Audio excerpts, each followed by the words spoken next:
Hi, Tapan. How are you? Hey, Jay-Z. So excited to have you on episode 63 of Call Me Jay-Z.ai.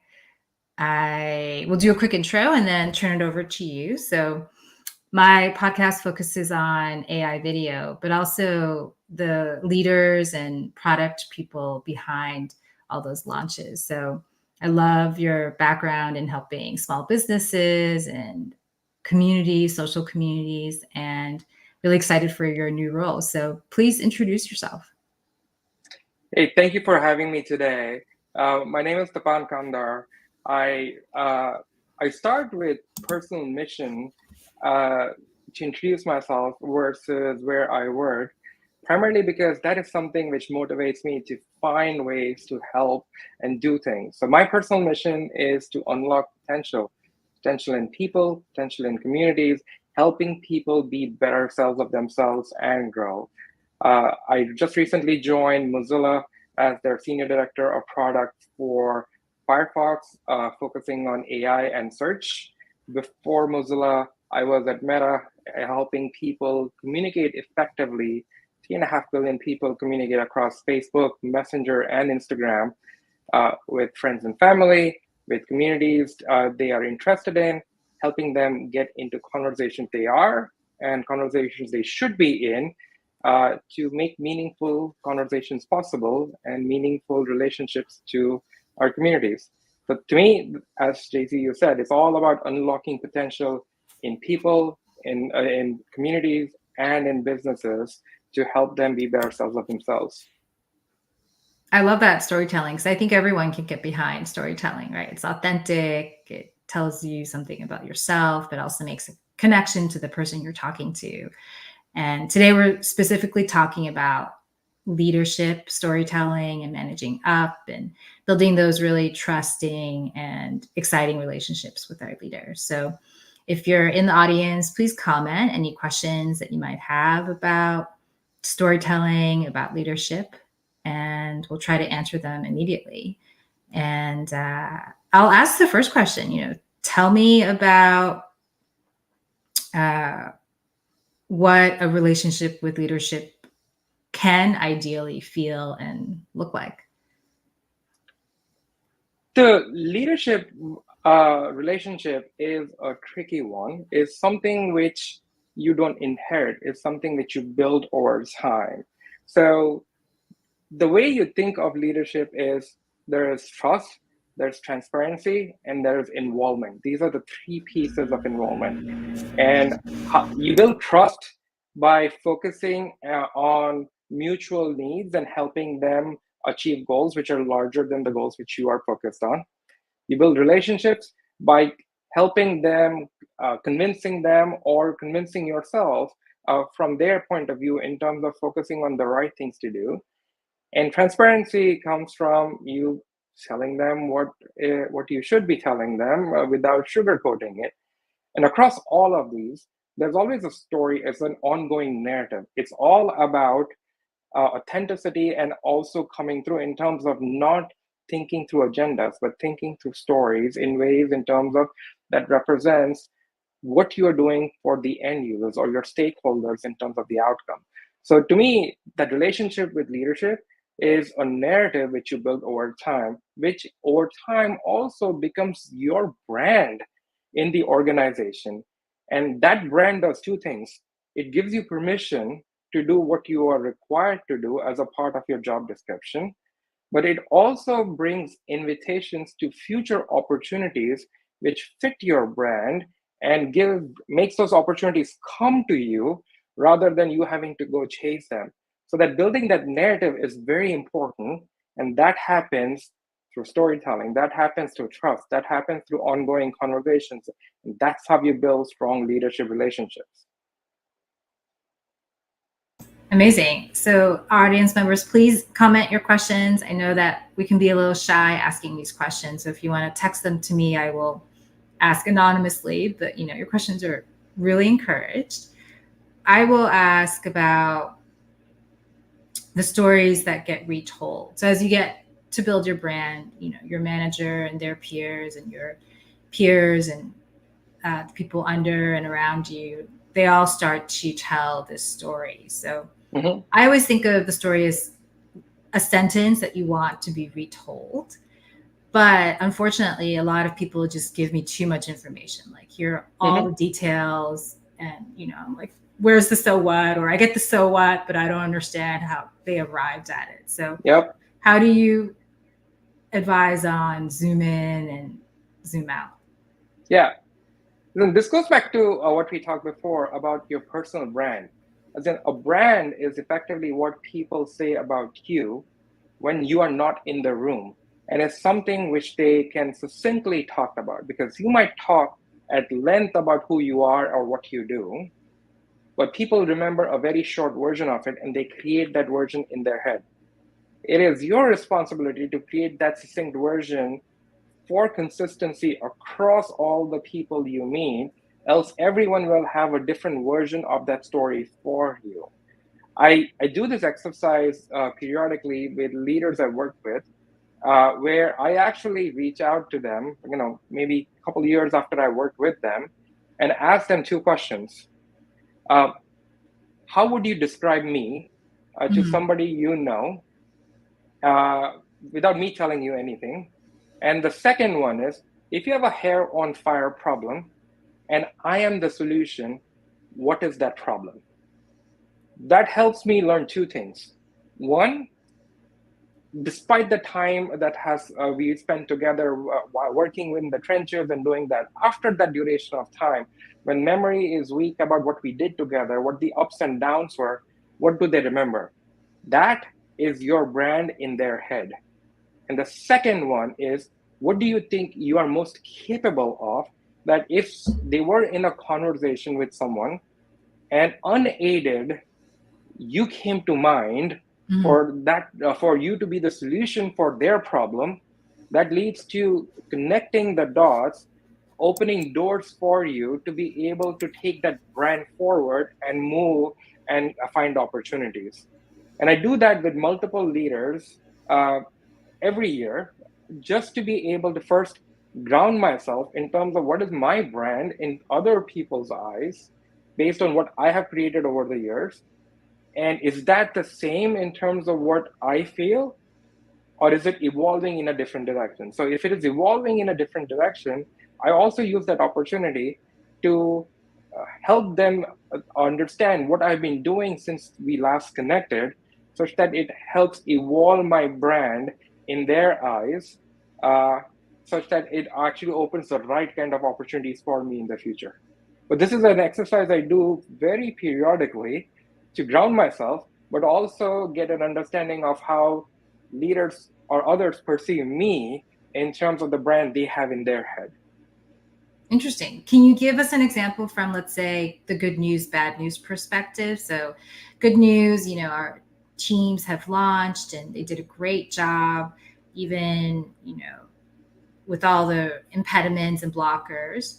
Or bad news, like we're delayed and there are all these risks that, came up. Can you give us an example from the either good news scenario or the bad Yeah, news scenario? for either of these scenarios, good news or bad news, the one thing leaders uh, rely on their leaders to do is never surprise them. So even if you're delivering good news or bad news, it should be not something which is happening like suddenly for them to realize that, oh, this is a moment of high or moment of low. It needs to be something which is an ongoing conversation, because when that happens, the magnitude of surprise, good or bad, is contained within what you expect it to be, rather than it be disproportionately out of bounds. So it's okay for that good news surprise to not be very high because they're surprised, or bad news to be very high either because they're disappointed. What you want is to have it contained such that they understand that this was expected from you, that you would be continuing to build that relationship and share that information the right way, that they think of this as you doing what you do really well rather than you giving them highs or lows of information.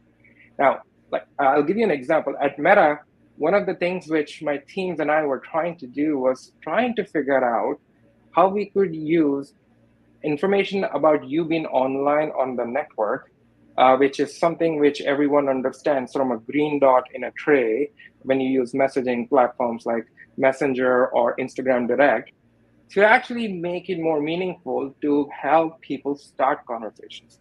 The main problem being people know you are available, but it is very awkward to start conversations because they don't know what to start conversations about. They want to talk to you, but they don't know what to talk to you about. So we experimented with this idea to actually add something called notes, which are small, 60 characters worth of information to invite conversations. What is not known today is our first experiment was a single character emoji, which failed miserably. I'm Which failed surprised. miserably because people were using that emoji to share things like I'm sleeping, I'm driving, all things to not invite conversations. Yeah. But what we had aligned in terms of the narrative with leadership was we want to create the ability, so we want to build the ability to create on messaging, which today is reserved only for feeds like Facebook and Instagram. We wanted to bring it into messaging, and we wanted to use that to drive conversations. Now, we proved a part of the hypothesis that yes, users were willing to create. But the solution which we actually found was the wrong solution because it was preventing conversations.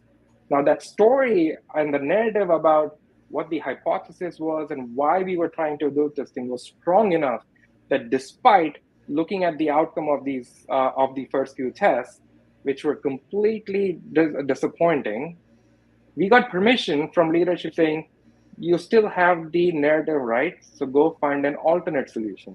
We iterated through that and found a solution eventually, which is live today. And we decided that giving people freedom to write text was better than just giving them one character to express themselves.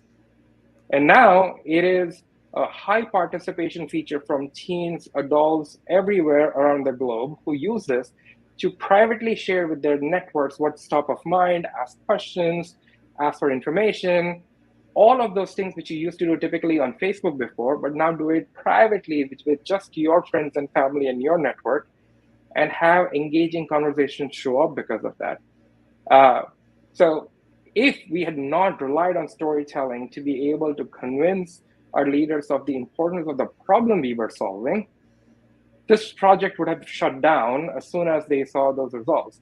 So again, by setting that expectation, building that narrative, and also containing that good and bad boundary, we were able to control the narrative moving forward and still get permission to do more, which eventually became a really useful solution for users to start conversations.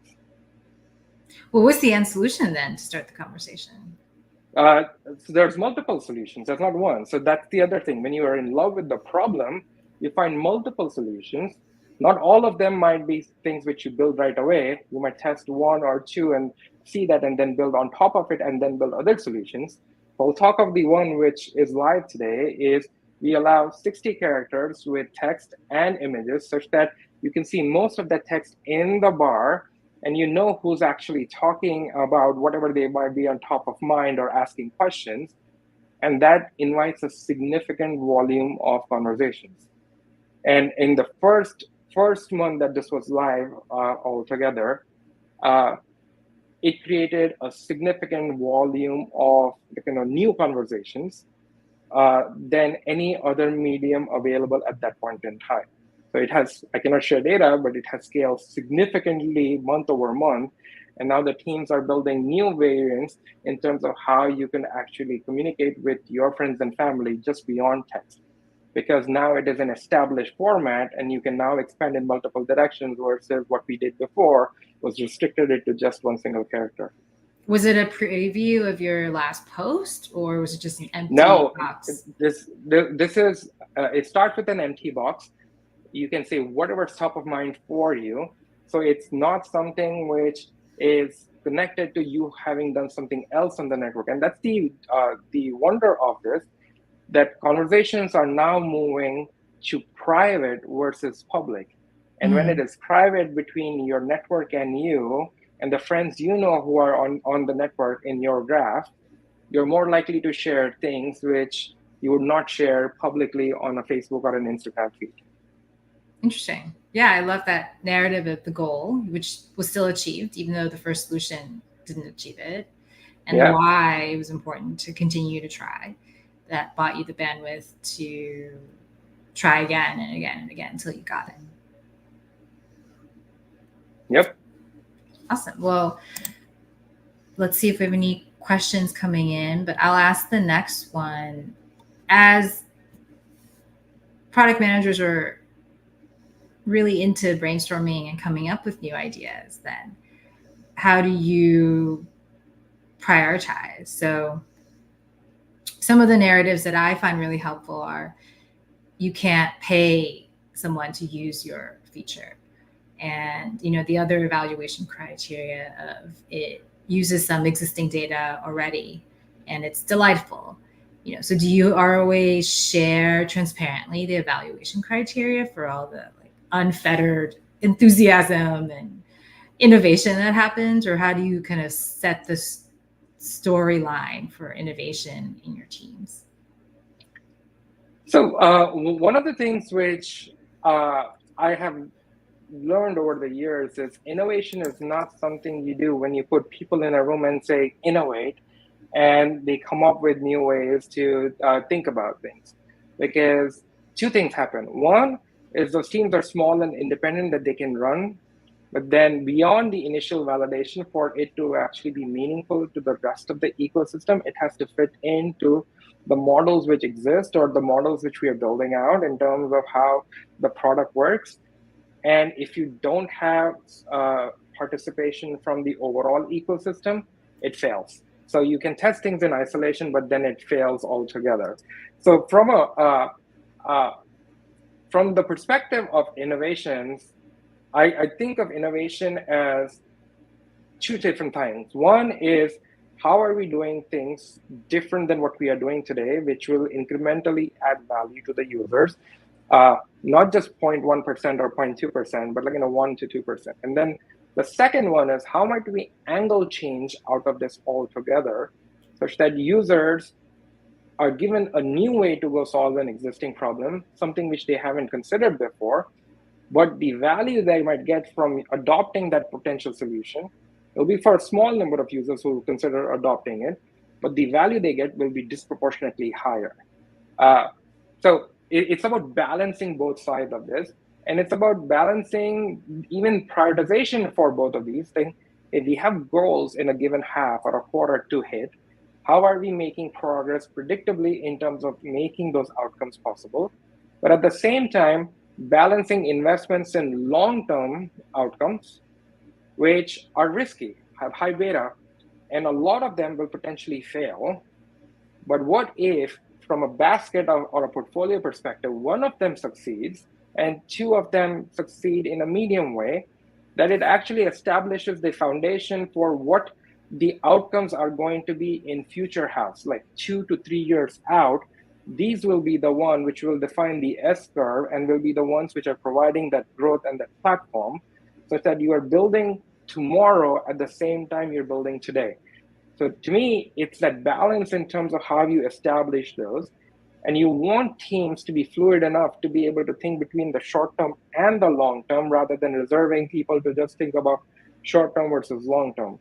Because imagine asking somebody on your team that you are only going to think about the next 6 months, while somebody is working on a new shiny thing which nobody knows about and is exciting, and you're telling them, no, you are not going to work on it. I don't want you to work on it.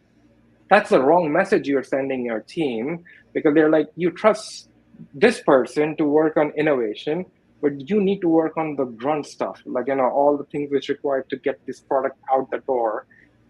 That's not that doesn't encourage team. That doesn't that becomes a reason for people to churn, saying I'm getting treated a different way than somebody else. So you want this to be a democratic process where every individual should be responsible for imagining what tomorrow looks like, but not forgetting in terms of delivering today.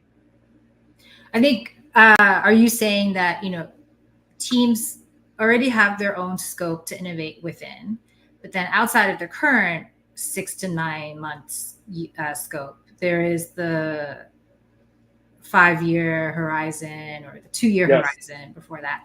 And everyone should contribute to the roadmap, but in a way that connects to the current ecosystem. Not necessarily connects to the correct problems. What you need is you're clear about the problems you're solving. You shouldn't, when you are brainstorming with your teams in terms of the problems, the ways you should be solving the problem, restricting yourself by thinking about the current level of tech, the current skill, as well as the current number of resources. These are all restrictions which should be thrown away to help you understand how you would solve this problem in the best possible way. And the solution for that might not exist today. It might be something that you would need new tech to arrive or something else to become possible or dependencies to become possible for you to be able to solve that problem. But that does not mean you give up on solving that problem, but you work on finding ways to be able to get to that problem, to that solution, which might be 3 years away based on what you might understand. But that also gives you the ability to think out of the box and think of the potential solution in terms of how you might eventually solve this, rather than the solution which you have today.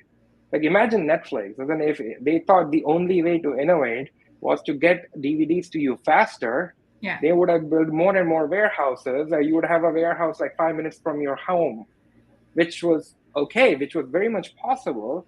But for them, it was not only about getting DVDs to you, it was about getting content to you when you needed it, wherever you needed it.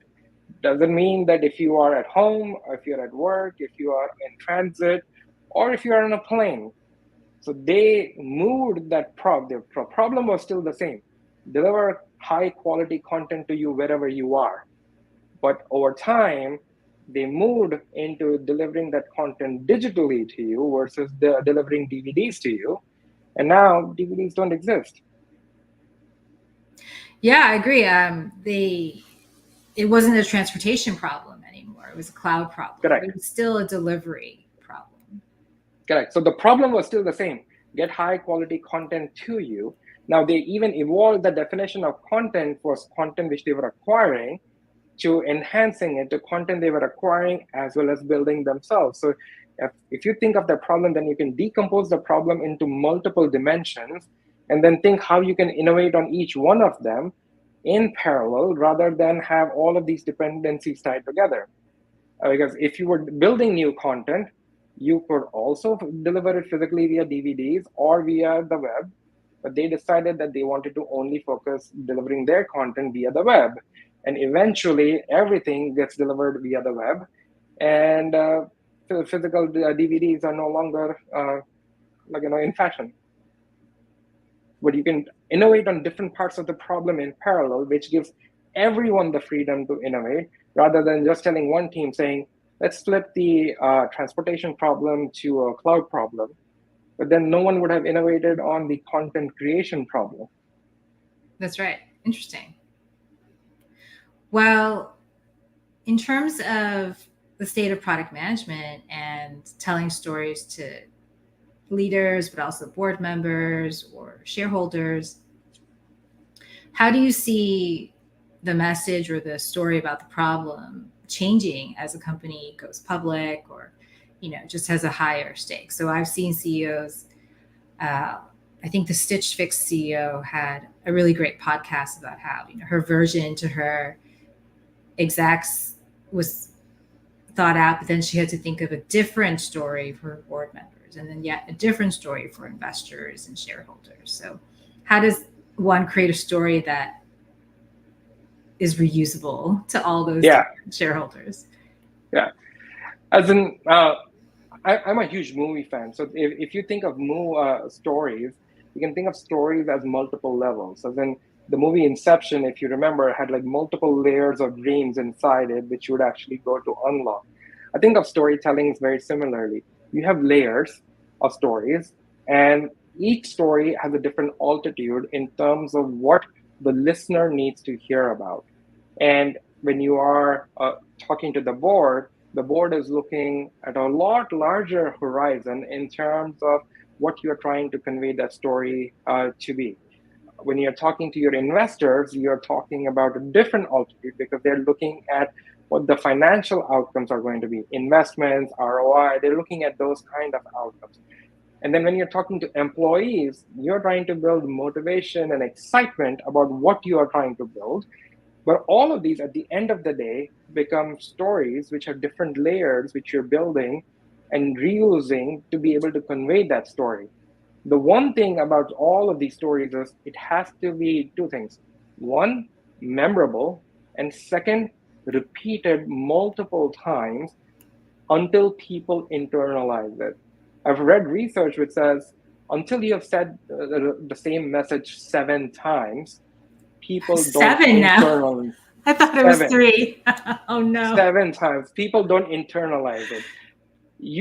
People should be able to uh, replay that narrative, short, crisp narrative, without being asked in terms of having to read from a badge or read from a slide or whatnot. Yeah. Let me give you an example. Like Disney's Frozen movie came out in 2013, 10 plus years ago. If I asked you to describe the main characters of that movie, would you remember who the main characters were? Most people would. We're talking about like Frozen and Yes, Elsa. Yeah. yes, yes. Would you remember the story somewhat in terms of what happened in the story? A little bit. I mean, their merchandising is just phenomenal, right? So Yes. it's all So, over the so, place. so if you were a parent or a child or anyone who's even remote, you would probably remember that story, even though it was 10 years ago. Now, I'll ask you a counter question. Think of a presentation you saw at work last week. Now, if I asked you what it was about and what the main takeaway was, how many people will remember that?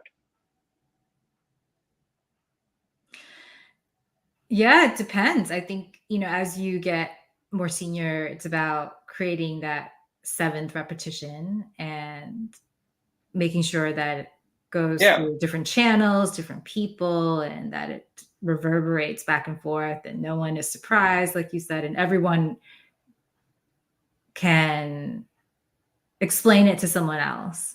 correct. Yeah. And unfortunately, in this world of meeting overload, we sit in so many meetings that we forget what we heard. And we always, like, even when you present to leadership again about the same topic, you recap what the last time we Mm. talked about and you say what the decisions were made to bring them up to speed. They might themselves not remember the decisions we made.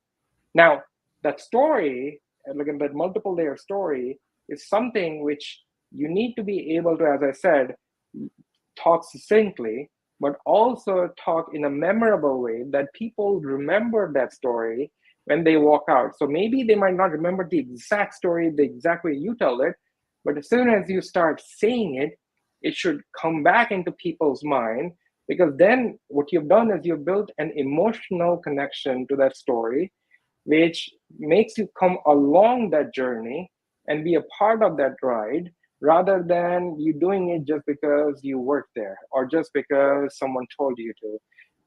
This emotional connection, I talk about heart and minds being the yin and yang of a story because those are two important parts of the puzzle which you need to appeal to.